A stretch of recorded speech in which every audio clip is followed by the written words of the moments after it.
नमस्ते छात्रों, कैसे हैं आप? ठीक है ना? अच्छा, 9वीं कक्षा के हिंदी पाठ में आप सबका स्वागत है। आशा है कि आप अगली कक्षा में का इंतजार कर रहे थे, है ना? ठीक है, आज हम 9वीं कक्षा के दूसरे पाठ की ओर बढ़ेंगे बच्चों। उससे पहले मैं आपसे कुछ प्रश्न पूछता हूं। बच्चों, आप किस पुण्य भूमि में जन्मे हैं? बता सकते हैं? हाँ, बताइए। हाँ, बिल्कुल ठीक है। हम बहुत ही भाग्यशाली हैं कि हमारा जन्म इस पुण्य भूमि भारत में हुआ है ना? ओके, भारत हमारी मातृभूमि है। हम इस मातृभूमि के लिए हम सब कुछ अर्पित करने के लिए भी तैयार हो जाएंगे। आप लोगों ने यह गाना सुना होगा, यह गीत सुना होगा। सरफरोश की तमन्ना अब हमारे दिल में है, सरफरोशी की तमन्ना अब हमारे दिल में है, देखना है जोर कितना बाजुए का दिल में है। सुना है ना? क्या आप जानते हैं बच्चों कि इस गीत के कवि कौन है? मालूम नहीं है? कोई बात नहीं। यह गीत के कवि हैं श्री राम प्रसाद बिस्मिल जी। कौन है ये राम प्रसाद बिस्मिल जी? छात्रों, राम प्रसाद बिस्मिल जी एक क्रांतिकारी युवक थे। केवल 30 वर्ष की उम्र में ही अंग्रेजों ने फांसी की सजा दे दिया था। वे एक ही नहीं, इस तरह अनेक लोगों को फांसी जैसी कठिन सजा दी जाती थी। छात्रों, यह चित्र देखिए। कौन है ये सब? क्या आप लोग पहचानते हैं इनको? हाँ, जरूर पहचानेंगे। इन्हें कौन भूल सकता है, क्योंकि ये सभी हमारे देश की आज़ादी के लिए लड़ने वाले महान पुरुष थे, है ना? ये हैं सुभाष चंद्र बोस, महात्मा गांधी जी, भगत सिंह और चंद्रशेखर आज़ाद। इनमें सुभाष चंद्र बोस, भगत सिंह और चंद्रशेखर आज़ाद ये सभी क्रांतिकारी वीर पुरुष थे बच्चों। मालूम है आप लोगों को कि इस तरह की कठिन सजा क्यों दी जाती थी, क्यों देते थे अंग्रेज? हाँ, जब 1947 के पहले जब हम परतंत्र थे, हमें आजादी नहीं मिली थी, तब भारत पर अंग्रेजों का शासन था। ಭಾರತದಲ್ಲಿ ಬ್ರಿಟಿಷರ ಆಳ್ವಿಕೆ ಇತ್ತು ಮಕ್ಕಳೇ. ಆಗ ಏನಾಗ್ತಾ ಇತ್ತು, ಯಾರಾದರೂ ಅವರ ವಿರುದ್ಧ ದನಿ ಎತ್ತಿದ್ರೆ, ಬ್ರಿಟಿಷರ ಆಡಳಿತದ ವಿರುದ್ಧ ದನಿ ಎತ್ತಿದ್ರೆ, ಅಥವಾ ನಮಗೆ ಸ್ವಾತಂತ್ರ್ಯ ಬೇಕು ಅಂತ ಹೇಳಿ ಹೋರಾಟ ಮಾಡಿದ್ರೆ, ಚಳವಳಿಗಳಲ್ಲಿ ಭಾಗವಹಿಸಿದ್ರೆ ಅವರೆಲ್ಲ ಕರ್ಕೊಂಡೋಗಿ ಜೈಲಲ್ಲಿ ಹಾಕ್ತಾ ಇದ್ರು, ಅಥವಾ ಅವ್ರಿಗೆ ಫಾಂಸಿ ಅಂದ್ರೆ ಗಲ್ಲು ಶಿಕ್ಷೆ ಕೊಡ್ತಾ ಇದ್ರು, ಅಥವಾ ಗುಂಡಿಟ್ಟು ಸಾಯಿಸ್ತಾ ಇದ್ರು. ಲಾಠಿ ಏಟು, ಬೂಟ್ ನೇಟು, ಎಲ್ಲಾ ತರಹದ ಶಿಕ್ಷೆ ಕೊಡ್ಲಿಕ್ಕೂ ಅವರು ಹಿಂಜರಿತಾ ಇರಲಿಲ್ಲ. सो उसी तरह यहाँ एक क्रांतिकारी युवक है गुलाब सिंह करके। यह सिर्फ 17 वर्ष की आयु में ही देश के लिए अपना प्राण त्याग देने वाले एक क्रांतिकारी युवक थे बच्चों।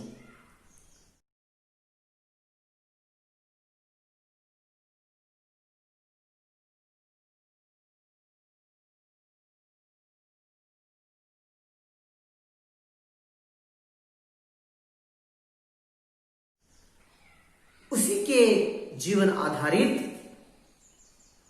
कहानी अब हम पढ़ने जा रहे हैं।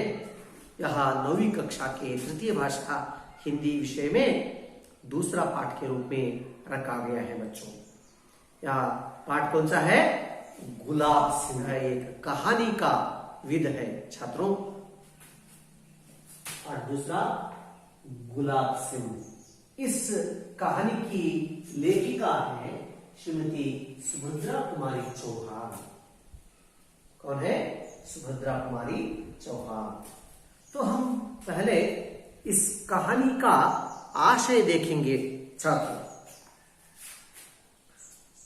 इस कहानी के द्वारा देशभक्ति, त्याग, बलिदान, भाई बहन का प्रेम, प्रजा की जिम्मेदारियां, कर्तव्य आदि का चित्रण किया गया है बच्चों। यानी इस कहानी में क्या है? देशभक्ति क्या होती है और देश के लिए किस प्रकार के त्याग किए जाते हैं, बलिदान की जाती है और भाई बहन के बीच कैसा अनुपम संबंध रहता है, प्रेम रहता है, प्रजा की जिम्मेदारियां यानी ಜವಾಬ್ದಾರಿ ಪ್ರಜೆಗಳ ಜವಾಬ್ದಾರಿಗಳೇನು, ಅವರ ಕರ್ತವ್ಯಗಳೇನು ಮುಂತಾದ ಎಲ್ಲ ವಿಷಯಗಳ ಒಂದು ಚಿತ್ರಣವನ್ನ ಈ ಪಾಠದಲ್ಲಿ ಕೊಡಲಾಗಿದೆ। इस पाठ में झंडा स्वतंत्रता के संकेत के रूप में दिखाया गया है।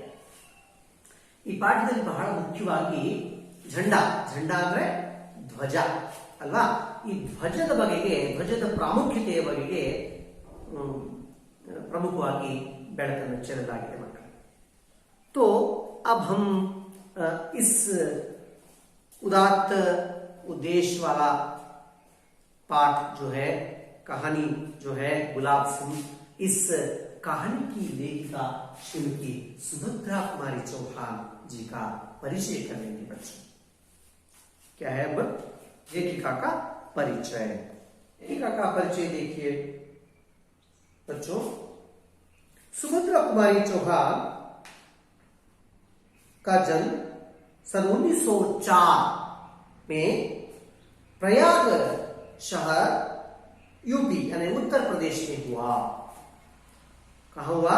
उत्तर प्रदेश के प्रयाग शहर में सन 1904 में सुभद्रा कुमारी चौहान का जन्म हुआ। बाल्यकाल से ही साहित्य में इनकी विशेष रुचि थी। ಬಾಲ್ಯಕಾಲದಿಂದಲೇ ಇವರಿಗೆ ಸಾಹಿತ್ಯದಲ್ಲಿ ತುಂಬಾ ಆಸಕ್ತಿ ಇತ್ತು। रुचि का अर्थ है आसक्ति। प्रथम काव्य रचना 15 वर्ष की आयु में ही की थी। ಇವರು ತಮ್ಮ ಮೊದಲನೆಯ ಕವಿತೆಯನ್ನ ಬರೆಯೋದಕ್ಕೆ ಶುರು ಮಾಡಿದ್ದು ಯಾವಾಗಿಂದ? 15 ವರ್ಷದವರಿದ್ದಾಗ। ಬಹುಶಃ ನಿಮ್ಮ ವಯೋಮಾನದವರಿದ್ದಾಗಲೇ ಅವರು ಕವಿತೆಗಳನ್ನು ಬರೆಯೋದನ್ನ ಶುರು ಮಾಡಿದ್ರು। राष्ट्रीय आंदोलन में आप भाग लेती रही। ಅಷ್ಟು ಮಾತ್ರ ಅಲ್ಲ, ರಾಷ್ಟ್ರೀಯ ಚಳವಳಿಯಲ್ಲಿ ಕೂಡ ಅವರು ಭಾಗವಹಿಸ್ತಾ ಇದ್ರು। आप कई बार जेल भी गई थी। ಈ ತರ ಸ್ವಾತಂತ್ರ್ಯ ಚಳವಳಿಯಲ್ಲಿ ಭಾಗವಹಿಸುವಂತವರಿಗೆ ಆಗ್ಲೇ ಹೇಳಿದ್ದಲ್ಲ, ಜೈಲು ಶಿಕ್ಷೆ ಕೊಡ್ತಾ ಇದ್ರು ಅಂತ। ಹೀಗೆ ಅನೇಕ ಬಾರಿ ಸುಭದ್ರ ಕುಮಾರಿ ಚೌಹಾನ್ ಅವರು ಜೈಲು ಶಿಕ್ಷೆಯನ್ನು ಕೂಡ ಅನುಭವಿಸಿದ್ದಾರೆ। साहित्य और राजनीतिक जीवन में समान रूप से भाग लेकर जीवन के अंत तक देश की सेवा करती रही। सुभद्रा कुमारी चौहान 2 क्षेत्रों में, कौन कौन से? एक है साहित्यिक क्षेत्र और दूसरा है राजनीतिक क्षेत्र। यह साहित्यिक क्षेत्र और राजनीतिक जीवन में भी, इन दोनों क्षेत्रों में भी वे समान रूप से क्या करती रही, भाग लेती रही और जीवन के अंत तक देश की सेवा करती रही। ಅವರು ತಮ್ಮ ಜೀವನದ ಕೊನೆಯ ಉಸಿರಿರುವವರೆಗೂ ಕೂಡ ದೇಶ ಸೇವೆಯನ್ನ ಮಾಡ್ತಾ ಇದ್ರು ಮಕ್ಕಳ। आपकी रचनाओं में देश प्रेम, भारतीय इतिहास तथा संस्कृति की छाप देख सकते हैं। ಇವರು ತಮ್ಮ ರಚನೆಗಳಲ್ಲಿ ಪ್ರಮುಖವಾಗಿ ದೇಶ ಪ್ರೇಮದ ಭಾವನೆ, ಭಾರತೀಯ ಇತಿಹಾಸ ಮತ್ತು ಸಂಸ್ಕೃತಿಯ ಮೇಲೆ ಹೆಚ್ಚು ಒತ್ತು ಕೊಟ್ಟಿದ್ದಾರೆ। ಆ ಅಂಶಗಳನ್ನು ನಾವು ಇವರ ಕೃತಿಗಳಲ್ಲಿ ನೋಡಬಹುದು ಮಕ್ಕಳೇ। इनकी प्रसिद्ध कविता है झांसी की रानी। झांसी की रानी इनकी प्रसिद्ध कविता है। झांसी की रानी ಎನ್ನುವಂತಹದ್ದು ಇವರು ಬರೆದಿರತಕ್ಕಂಥ ಕವಿತೆಗಳಲ್ಲಿ ತುಂಬಾನೇ ಪ್ರಸಿದ್ಧಿಯನ್ನು ಪಡೆದಿರುವಂತಹ ಕವಿತೆ। कविताओं के संकलन त्रिधारा व मुकुल नाम से प्रकाशित हुए हैं। ಇವರು ಬರೆದಿರತಕ್ಕಂತಹ ಕವಿತೆಗಳು ಪ್ರಮುಖವಾಗಿ ಎರಡು ಕವನ ಸಂಕಲನಗಳಲ್ಲಿ ಪ್ರಕಟಗೊಂಡಿವೆ ಮಕ್ಕಳೇ। ಒಂದು ತ್ರಿಧಾರ ಮತ್ತೊಂದು ಮುಕುಲ್।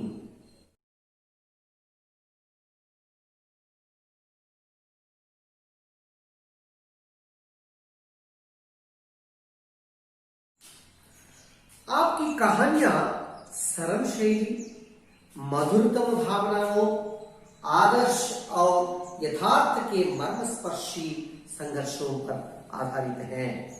ಇವರ ಕಥೆಗಳು ತುಂಬಾ ಸರಳವಾದ ಶೈಲಿಯ ಕಥೆಗಳಾಗಿರ್ತವೆ ಮತ್ತೆ ಅವುಗಳಲ್ಲಿ ಮಧುರವಾದ ಭಾವನೆಗಳಿಂದ ಕೂಡಿರುತ್ತವೆ। ಆದರ್ಶವಾದ ಹೇಗೆ ಇರಬೇಕು, ಅದು ಆದರ್ಶ ಹೀಗೆ ಒಂದು ಮಾಡೆಲ್ ಆಗಿರಬೇಕು ಅನ್ನೋದನ್ನ ಅವರು ತಿಳಿಸ್ತಾರೆ। ಯಥಾರ್ಥಕ್ಕೆ ಮರ್ಮಸ್ಪರ್ಶಿ ಸಂಘರ್ಷೋं पर ಆಧಾರಿತ है। ಯಥಾರ್ಥ ಅಂದ್ರೆ ಇದ್ದಿದ್ದನ್ನ ಇದ್ದ ಹಾಗೇನೆ ತುಂಬಾ ಮಾರ್ಮಿಕವಾಗಿ ಹೇಳುವಂತದ್ದು, ಅಂತಹ ಮಾರ್ಮಿಕ ಸಂಘರ್ಷಗಳ ಮೇಲೆ ಆಧರಿಸಿರ್ತಕ್ಕಂತಹ ಕಥೆಗಳನ್ನ ಇವರು ಬರೆದಿದ್ದಾರೆ। आपकी कहानियों पर हिंदी साहित्य सम्मेलन की ओर से 2 बार सखरिया पुरस्कार मिला था। आपकी कहानियों के संग्रह के नाम है बिखरे मोती तथा उन्मादिनी। ಅವರಿಗೆ ಸಕ್ಸೆಸರಿಯಾ ಪುರಸ್ಕಾರ ಸಿಕ್ಕಿದೆ ಮತ್ತು ಇವರ ಕಥೆಗಳೆಲ್ಲವೂ ಕೂಡ ಕಥಾ ಸಂಕಲನದಲ್ಲಿ ಪ್ರಕಟಗೊಂಡಿವೆ ಮಕ್ಕಳು। ಯಾವುದು ಕಥಾ ಸಂಕಲನಗಳು ಅಂತ ಹೇಳಿದ್ರೆ ಇವರ ಕವನ ಸಂಕಲನಗಳು ತ್ರಿಧಾರ ಮತ್ತು ಮುಕುಲ್ ಅನ್ನುವಂತಹ 2 ಕವನ ಸಂಕಲನಗಳಲ್ಲಿ ಪ್ರಕಟಗೊಂಡಿವೆ। ಮತ್ತೆ ಇವರ ಕಥೆಗಳು ಬಿಖರೆ ಮೋತಿ और ಉನ್ಮಾದಿನಿ ಅನ್ನುವಂತಹ 2 कथा संकलनಗಳಲ್ಲಿ प्रकट आगे मಕ್ಕಳೇ। अच्छा, अब हम गुलाब सिंह पाठ का आदर्श वाचन करेंगे। आप सभी पाठ्य पुस्तक उठा लीजिए और उस पर अपनी नजर लगाइए। पुट संख्ये 9 मಕ್ಕಳೇ। पाठ 2 गुलाब सिंह। दिन और तारीख की जरूरत नहीं, जब हम अमर अंत की कहानी कहने वाले हैं तब एक दिन और एक तारीख को पकड़कर क्यों चले। उसके घर में पिता थे, मां थी और एक बुढ़िया सी बहन थी। गुलाब सिंह सारे घर का दुलारा था। एक दिन की बात है, वह बीमार पड़ा। मां ने उसका खाना बिल्कुल बंद कर दिया था, पर उसका बार बार कुछ खाने को मांगना छोटी बहन से न सहा गया। वह चुपके से गुड़े और चने चुरा लाई और खिला दी अपने भैया। उसके बाद भैया का बुखार बढ़ गया, पर वह तो खिला ही चुकी थी। अपने भाई के संतोष के लिए वह मां बाप का गुस्सा भी सहने को तैयार थी, पर भाई ने गुड़ चने की बात किसी को न बताई। धीरे धीरे रोग उतर गया, पर भाई के मन पर बहन के प्रेम की छाप पड़ गई।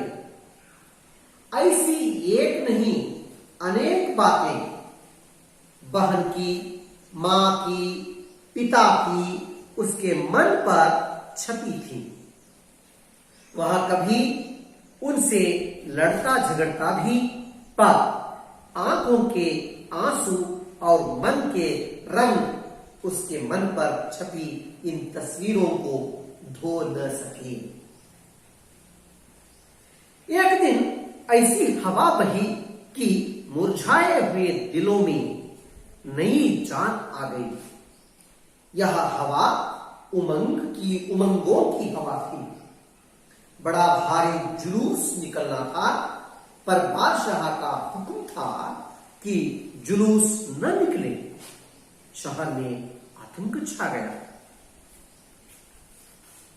बड़ा आया बादशाह, क्यों न निकले जुलूस, क्यों न निकले हमारा झंडा। भाई ने बहन से कहा। बहन बोली, कौन है यह बादशाह। भैया ने कहा, ओह, होगा कोई। बहन ने पूछा, क्यों न निकले जुलूस, क्यों न निकले झंडा। भाई कटु स्वर में बोला, हमारा देश बादशाह का गुलाम जो है। उत्तर था, जब तो जरूर निकले जुलूस, हम जरूर फहराएंगे अपना झंडा। देखते हैं कौन रोकता है हमें। झंडे की तैयारी होने लगी। बहन ने अपनी पुरानी ओढ़नी फाड़कर झंडा बना लिया। लाल हरा रंग भी चढ़ गया। भाई ने उसे अपने खेलने के डंडे से बांध लिया। झंडा तैयार था। अच्छा बच्चों, अब इस पाठ में हमें कुछ नए शब्द आए हैं। इन नए शब्दों का अर्थ देखेंगे बच्चों। शब्दार्थ देखिए, दुलारा। दुलारा का अर्थ है लाडला, मुद्दिना अंदा। तस्वीर, तस्वीर का अर्थ है चित्रपट। जुलूस, जुलूस का अर्थ है जनयात्रा, ಮೆರವಣಿಗೆ। बादशाह, बादशाह ಅಂದ್ರೆ ರಾಜ ಅಥವಾ सर्वाधिकारी। हुक्म, हुक्म ಅಂದ್ರೆ आज्ञा, आदेश। अच्छा, अब हम इस पाठ का विस्तृत रूप से जानेंगे बच्चों। अच्छा, अब हम इस पाठ का विवरण देखेंगे बच्चों। दिन और तारीख की जरूरत नहीं। जब हम अमर अंत की कहानी कहने वाले हैं, तब एक दिन और एक तारीख को पकड़कर क्यों चलें। देखिए, यह एक अमर कहानी है, कभी न नहीं वाली। वह हमेशा के लिए अमर रहने वाली जब एक कहानी हम कहने जा रहे हैं अथवा एक घटना के बारे में हम सुन रहे हैं, तो यह किस दिन पर, किस तारीख पर घटी, यह जरूरत नहीं है। इसकी कोई आवश्यकता नहीं है। दिन और तारीख की जरूरत नहीं, क्योंकि अब हम अमर अंत की कहानी कहने वाले हैं। तो दिन और तारीख की इसे लेकर हम क्या करें।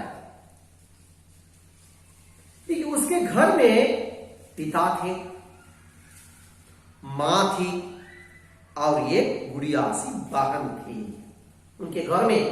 यानी यह लड़का जो है गुलाब सिंह, इस गुलाब सिंह के लड़के के घर में कौन कौन रहते थे? उनके पिता ಅಂದ್ರೆ ತಂದೆ ಇರ್ತಾ ಇದ್ರು, माँ और ತಾಯಿ ಇರ್ತಿದ್ರು, और ये ಗುಡಿಯಾ ಸಿ ಬಹನ್, ಒಬ್ಬ ಗೊಂಬೆ ಅಂತ ಒಬ್ಬ ಪುಟ್ಟ ತಂಗಿ ಇದ್ಲು ಅವನಿಗೆ।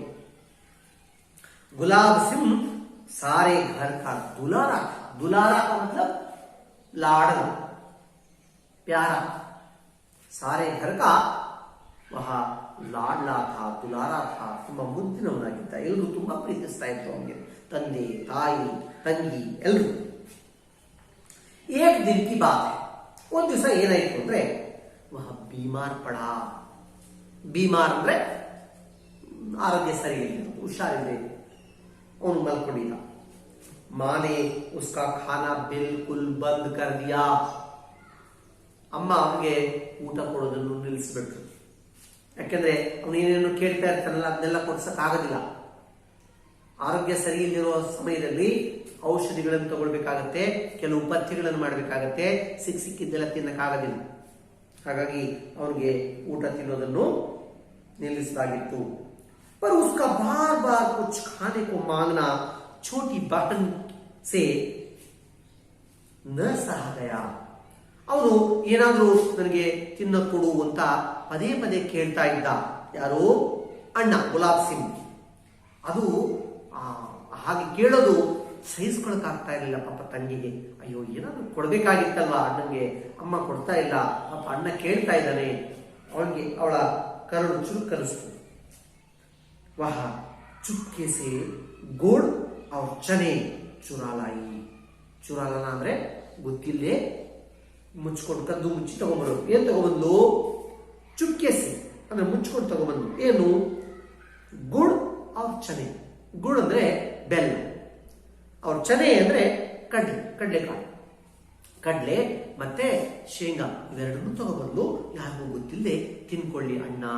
ಪಾಪ ಅಣ್ಣಂಗೆ ಊಟನೂ ಕೊಡ್ತಾ ಇಲ್ಲ, ಅವ್ನಿಗೇನ್ ಕೇಳಿದ್ರು ತಂದು ಕೊಡ್ತಾ ಇಲ್ಲ।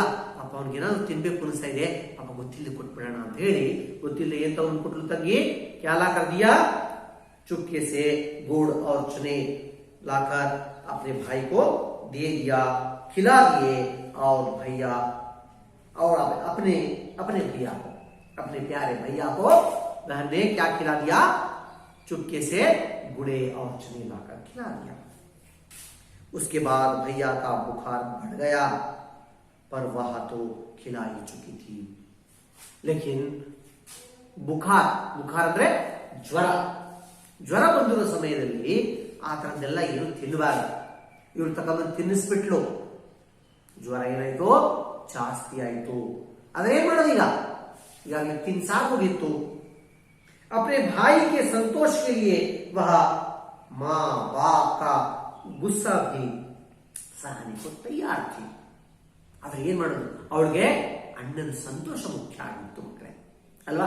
ಅಣ್ಣನ ಸಂತೋಷಕ್ಕೋಸ್ಕರ ಅವಳು ತನ್ನ ತಂದೆ ತಾಯಿಯ ಸಿಟ್ಟನ್ನು ಕೂಡ ಸಹಿಸಿಕೊಳ್ಳಬೇಕು। ಅವ್ರು ಕೋಪ ಮಾಡ್ಕೊಂಡ್ರು ಪರವಾಗಿಲ್ಲ, ಬೈದ್ರು ಪರವಾಗಿಲ್ಲ, ಹೊಡೆದ್ರು ಪರವಾಗಿಲ್ಲ, ಅಣ್ಣ ಚೆನ್ನಾಗಿರ್ಬೇಕು, ಅಣ್ಣ ಖುಷಿಯಾಗಿರ್ಬೇಕು, ಅಣ್ಣನ ಸಂತೋಷ ಮುಖ್ಯ ಅನಿಸ್ಬಿಡ್ತು। ಅಣ್ಣನ ಸಂತೋಷಕ್ಕಾಗಿ ಅವಳು ಏನ್ ಬೇಕಾದ್ರೂ ಮಾಡ್ಲಿಕ್ಕೆ ತಯಾರಾಗ್ತಾ ಇತ್ತು। ಯಾಕೆಂದ್ರೆ ಮುದ್ದಿನ ಪ್ರೀತಿಯ ಅಣ್ಣ ಅಲ್ಲ, ಅದಕ್ಕೆ। पर भाई ने गुड़ चने की बात किसी को न बताई। ಹಾಗೆ ಅಣ್ಣನು ಕೂಡ ಹೇಳಿಲ್ಲ, ನನಗೆ ತಂಗಿ ಹೀಗೆ ಕಡಲೆ ಬೆಲ್ಲ ತಗೊಂಡು ಕೊಟ್ಲು, ಅದಕ್ಕೆ ನನ್ ಜ್ವರ ಜಾಸ್ತಿ ಆಯ್ತು ಅಂತ ಹೇಳಿಲ್ಲ। ಅವನು ಅರ್ಥ ಮಾಡ್ಕೊಂಡ, ಗೊತ್ತಿಲ್ಲದೆ ಅಣ್ಣನ ಮೇಲೆ ಇರೋ ಪ್ರೀತಿಯಿಂದ ತಂದು ಕೊಟ್ಟಿದ್ದಾಳೆ, ಹಾಗಾಗಿ ಈ ವಿಷಯನ ಯಾರು ಹೇಳೋದು ಬೇಡ ಅಂತ ಅವನು ಯಾರು ಹೇಳಿಲ್ಲ।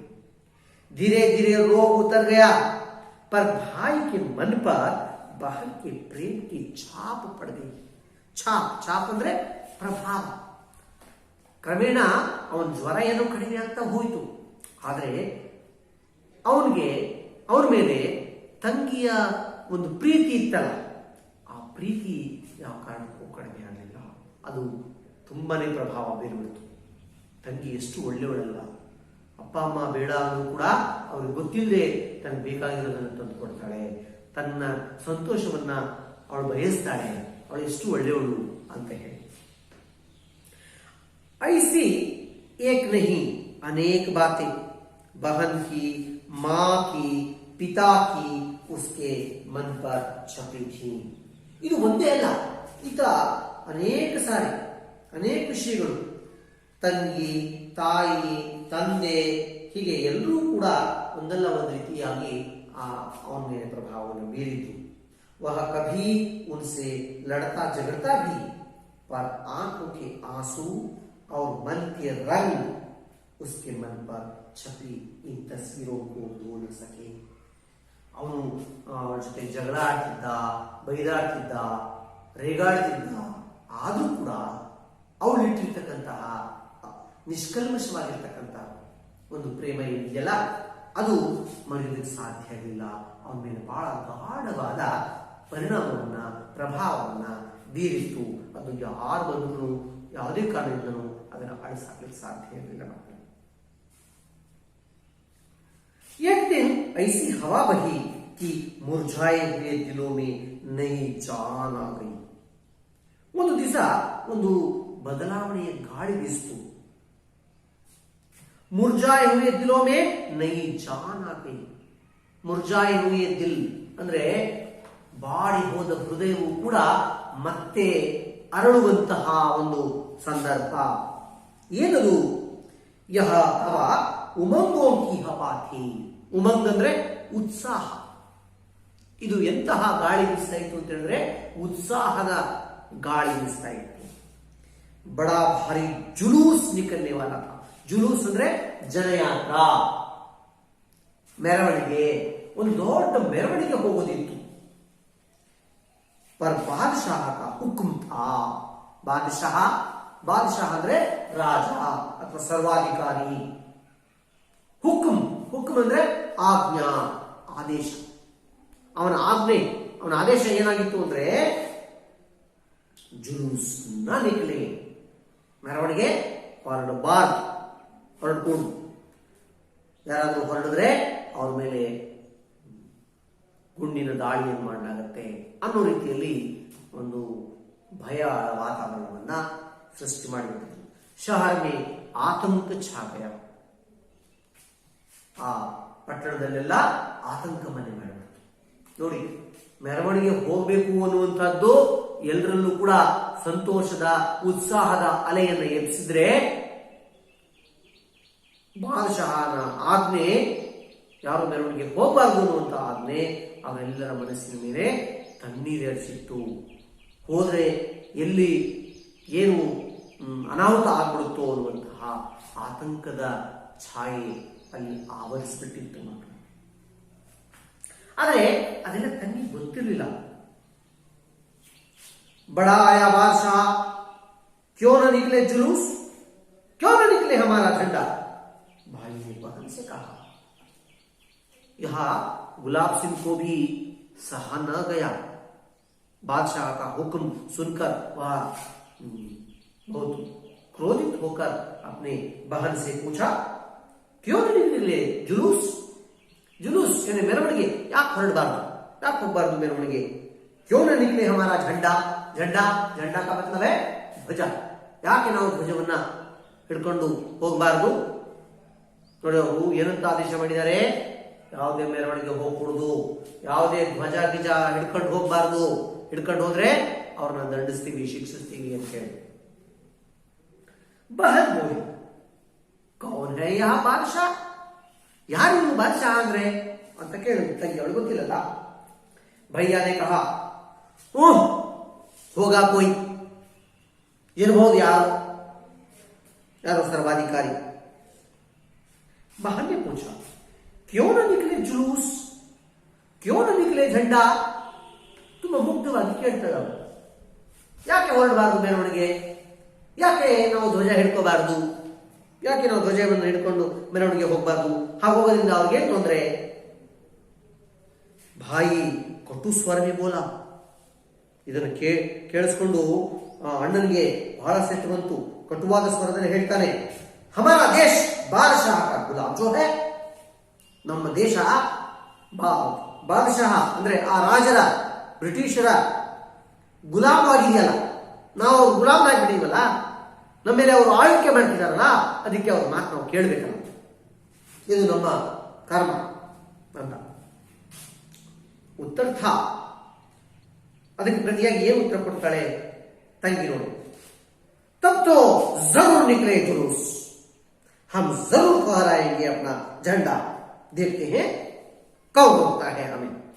ನೋಡಿ, ಅಣ್ಣನಲ್ಲಿ ಬಂದಿರತಕ್ಕಂತಹ ಭಾವನೆ, ದೇಶ ಪ್ರೇಮ ತಂಗಿಯಲ್ಲೂ ಕೂಡ ಹೇಗೆ ಸಹಜವಾಗಿ ಮೂಡ್ತು ಅಂತ ಹೇಳಿದ್ರೆ, ಅದಕ್ಕೆ ಅವನ ಭಾವನೆಗಳಿಗೆ ಪೂರಕವಾಗಿ ಇವಳು ಹೇಗೆ ಸ್ಪಂದಿಸ್ತಾಳೆ, ಹೇಗೆ ಉತ್ತರಿಸ್ತಾಳೆ ಅಂತ ಹೇಳಿದ್ರೆ, ಹಾಗೆ ಹೇಳಿದಾರ ಬಾದಶಾಹ. ಹಂಗಿದ್ಮೇಲೆ ನಾವು ಮೆರವಣಿಗೆ ಹೋಗದೆ, ಧ್ವಜನೂ ಹಿಡ್ಕೊಂಡು ಹೋಗದೆ, ಯಾರು ತಡೀತಾರೆ ನಮ್ಮನ್ನು ನೋಡೋಣ ಅಂತ ಹೇಳಿ ಅವನಿಗೆ ಸಾಥ್ ಕೊಡ್ತಾಳೆ. झंडे की तैयारी होने लगी. ಆ ಧ್ವಜ ತಯಾರಿ ಮಾಡೋದಕ್ಕೆ ಅವಳು ಪ್ರಾರಂಭಿಸಿದ್ಲು. बहन ने अपनी पुरानी ओढ़नी फाड़कर झंडा बना लिया. अपनी पुरानी ओढ़नी, ओढ़नी यानी ऊपर ओढ़ने का एक वस्त्र जो है, वो ದಾವಣಿ ಅಂತ ಹೇಳ್ತೀವಿ ಅಥವಾ ದುಪ್ಪಟ್ಟ ಅಂತ ಹೇಳ್ತೀವಲ್ವಾ, ಅದೊಂದು ಹಳೆಯ ಒಂದು ವಸ್ತ್ರ ಇತ್ತು. ಅದನ್ನು ತಗೊಬಂದು ಅದನ್ನ ಹರಿದು ಧ್ವಜ ತರ ಮಾಡಿದ್ರು. ಲಾಲ್ ಹರಾ ರಂಗ್ ಭಿ ಚढ़ गया, ಅದಕ್ಕೆ ಕಲರ್ ಮಾಡೋದು, ಕೆಂಪು ಬಣ್ಣ, ಹಸಿರು ಬಣ್ಣ ಎಲ್ಲ ಹಾಕಿ ಧ್ವಜ ತರ ಅದಕ್ಕೆ ಕಲರ್ ಕೊಟ್ಟು, भाई ने उसे अपने खेलने के डंडे से बांध लिया. ಹಾಗೆ ಕಲರ್ ಮಾಡಿರ್ತಕ್ಕಂತಹ ಆ ವಸ್ತ್ರವನ್ನ ಇವನಣ್ಣ ಏನ್ ಮಾಡ್ದ, ಒಂದು ತಾನು ಆಟ ಆಡ್ತಾ ಇದ್ದಂತಹ ಒಂದು ಕೋಲಿತ್ತು, ಉದ್ದನೆ ಕೋಲು, ಆ ಕೋಲಿಗೆ ಅದನ್ನು ಕಟ್ಕೊಂಡ. झंडा तैयार था. ಏನಾಯ್ತು, ಆ ಧ್ವಜ ತಯಾರಾಯ್ತು.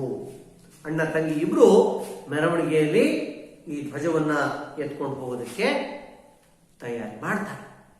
ಹೋಗ್ಲೇಬೇಕು ಅಂತ ಅಂದ್ರೆ ಏನು ಗೊತ್ತಾಗತ್ತೆ ಅಂತ ಹೇಳಿದ್ರೆ, ಆಗಿನ ಆ ಸ್ವಾತಂತ್ರ್ಯ ಬರೋದಕ್ಕಿಂತ ಪೂರ್ವದಲ್ಲಿ ದೇಶ ಪ್ರೇಮದ ಕಿಚ್ಚು ಬರೀ ದೊಡ್ಡ ದೊಡ್ಡ ನಾಯಕರಲ್ಲಿ ಮಾತ್ರ ಅಲ್ಲ, ಚಿಕ್ಕ ಚಿಕ್ಕ ಮಕ್ಕಳಲ್ಲೂ ಕೂಡ ಅದು ಮನೆ ಮಾಡಿತ್ತು.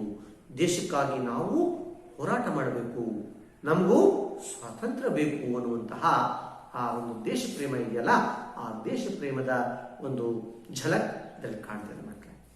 अच्छा छात्रों, मैं आपसे कुछ प्रश्न पूछता हूं, आप लोग उत्तर दीजिएगा. पहला प्रश्न है, बालक का नाम क्या था? बालक का नाम क्या था, बताइए. हाँ, बिल्कुल सही. बालक का नाम था गुलाब सिंह. बालक का नाम क्या था? गुलाब सिंह.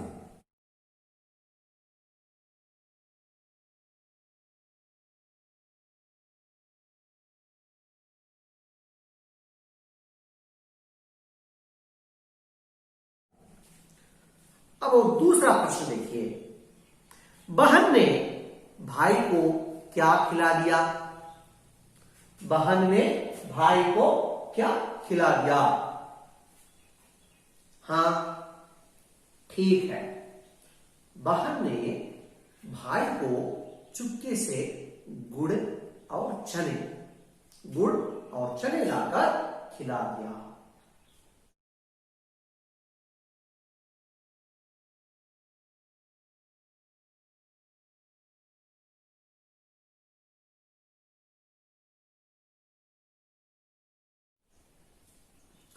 शहर में आतंक क्यों छाया गया था? हाँ, बताओ. हाँ, ठीक सुना मैंने, बिल्कुल ठीक है. बादशाह का हुक्म था कि जुलूस न निकले, तो शहर में आतंक छा गया. बादशाह क्या हुक्म किया था?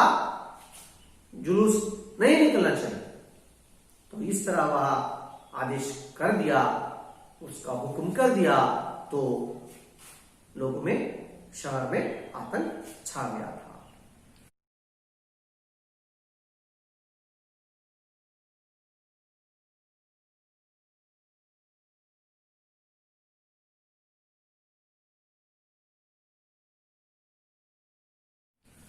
फिर देखिए चौथा प्रश्न, झंडा किससे बना? हाँ, झंडा बहन की पुरानी ओढ़नी से बना। झंडा बहन की पुरानी ओढ़नी से बना। ठीक,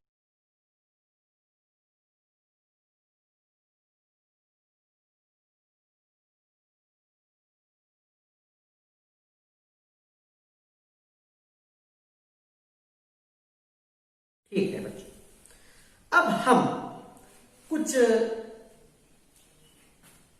क्रियाकलाप देखेंगे, कुछ अन्य लिंग शब्द देखेंगे बच्चों, अन्य लिंग शब्द।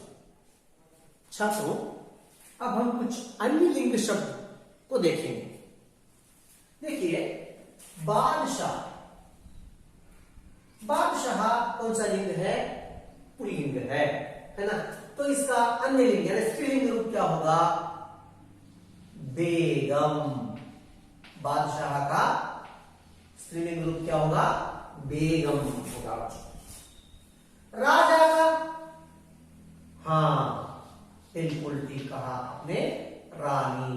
देखिए, बादशाह का मतलब भी राजा होता है, लेकिन बादशाह के लिए रानी नहीं कहते अथवा राजा के लिए बेगम नहीं कहते। बादशाह के लिए बेगम ही कहते हैं और राजा के लिए रानी ही कहते हैं। पिता का स्त्रीलिंग रूप माता। लेखक, यह भी पुल्लिंग है, इसका स्त्रीलिंग रूप क्या है? लेखिका। देवी स्त्रीलिंग है बच्चों, तो इसका पुल्लिंग रूप क्या है? देवता। और बहन, यह भी स्त्रीलिंग रूप है, इसका पुल्लिंग रूप क्या होगा? हाँ, भागी। ठीक है, अब हम इस पाठ में आए, कुछ शब्दों का लिंग पहचान लिया।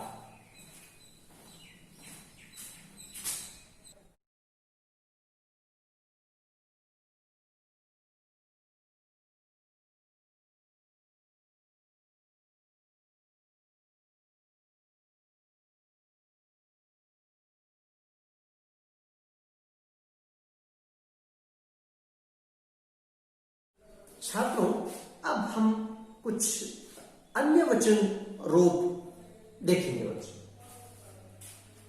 देखिए, झंडा। झंडा कौन सा वचन है?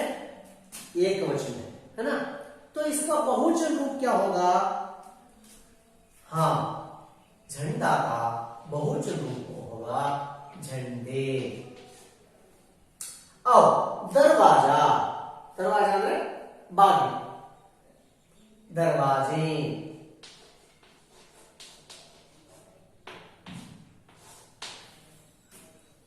ओढ़नी, ओढ़नियां।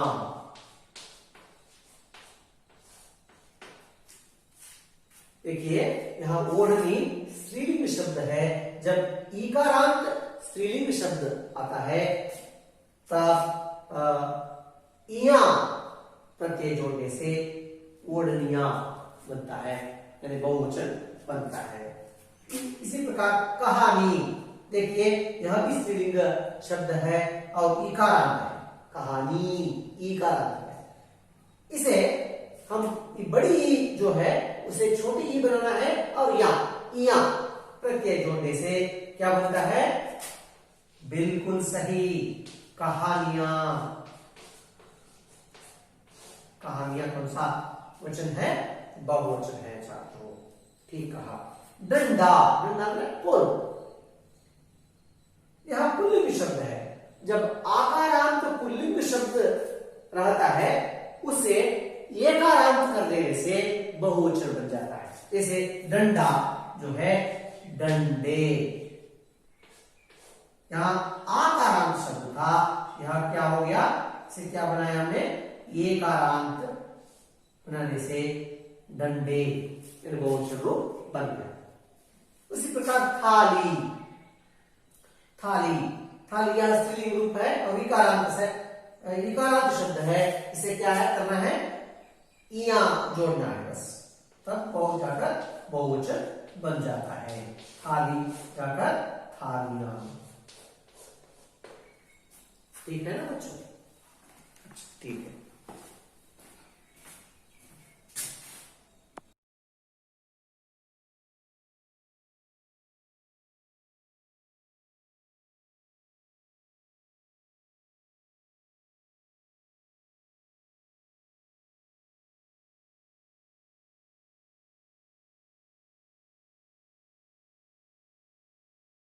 अच्छा, अब अनुरूपता देखिए, अनुरूपता का अर्थ क्या है, पहले दो शब्दों के बीच में जो संबंध है उसी तरह तीसरे शब्द का संबंध बताने वाला शब्द यहां रिक्त स्थान में बनना है चौथे शब्द के रूप में, है ना? यानी इन दो शब्दों के अनुरूप तीसरे और चौथे शब्दों के बीच भी वैसा ही संबंध रहना चाहिए। देखिए, पहला प्रश्न है, त्रिधारा कविता सुभद्रा कुमारी चौहान द्वारा लिखित कविताओं का संग्रह को त्रिधारा कहते हैं, है ना? यानी त्रिधारा कविता है। तो बिखरे मोती क्या है? बिखरे मोती नाम से सुभद्रा कुमारी चौहान जी की कहानियों को संग्रह करके प्रकट किया गया है। त्रिधारा कविता है तो बिखरे मोती क्या है? कहानी है। दूसरा रानी राजा, देखिए क्या कैसे शब्द है, रानी स्त्रीलिंग है, राजा पुल्लिंग है, यानी अन्य लिंग शब्द है। तो यहां पर बेगम, बेगम का पुल्लिंग रूप क्या होगा? बादशाह, बादशाह पुल्लिंग होगा। उसी तरह अंगूर, अंगूर यानी द्राक्ष, यह क्या है? एक फल है। अंगूर क्या है? एक फल है। तो गुलाब, गुलाब क्या है? गुलाब एक फूल है। ठीक है। दिया, दिया का अर्थ है दीप। यहां समानार्थक शब्द दिया गया है, दोनों शब्दों के बीच में क्या है? समानार्थक शब्द है। दिया दीप है, तो पताका, इसका समानार्थक शब्द क्या होगा? हाँ, झंडा।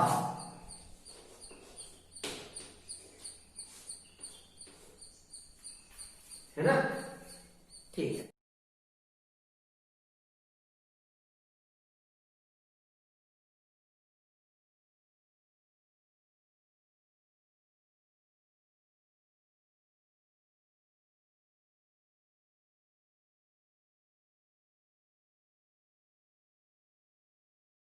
अच्छा छात्रों, मैं अब आपको 2-3 प्रश्न गृहपाठ के रूप में दे रहा हूं।